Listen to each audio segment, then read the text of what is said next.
Welcome to our series of BinSense installation videos. In this video, we'll look at installing master and remote units and getting them connected to everything on the bin. We'll start with the master unit. Before installing the master unit, take a minute to choose a good location on the bin roof. Consider ease of access for installation and future maintenance, bin lid movement, auger locations, antenna line of sight, and solar exposure.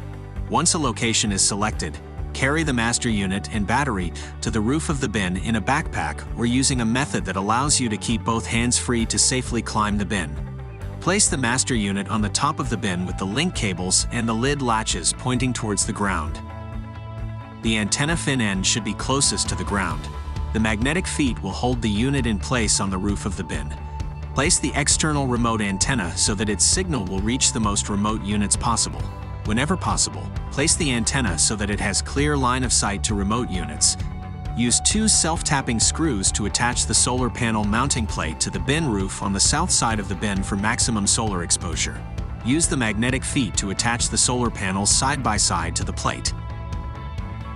Place the master unit battery on the roof of the bin close enough to the master unit that the battery cable will reach the master unit power cable. Connect the master unit sensor link cable to all the sensing cables and to any other BinSense accessories like fan controllers. You'll need to use a terminal box or splitter to connect more than one device to the sensor link cable. Splitters are a quick and easy way to connect all the cables and accessories on a bin. Simply snap the link cables onto the splitter and it allows multiple sensing cables to share the same connection.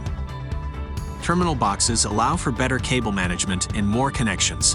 With terminal boxes, use link cables that only have a connector on one end and bare wires on the other.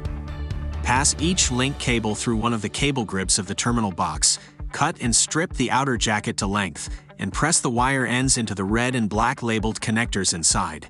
Once all the cables are connected, connect the master unit power cable to the master unit battery, and then connect the two solar panels to the two master unit solar connections.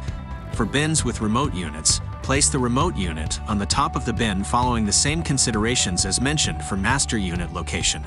Choose a nearby location with good solar exposure to mount the solar panel. Make sure that the solar panel cable will reach to the remote unit and use two self-tapping screws to attach the solar panel mounting plate. Stick the solar panel to the plate, but leave it disconnected from the remote unit for now.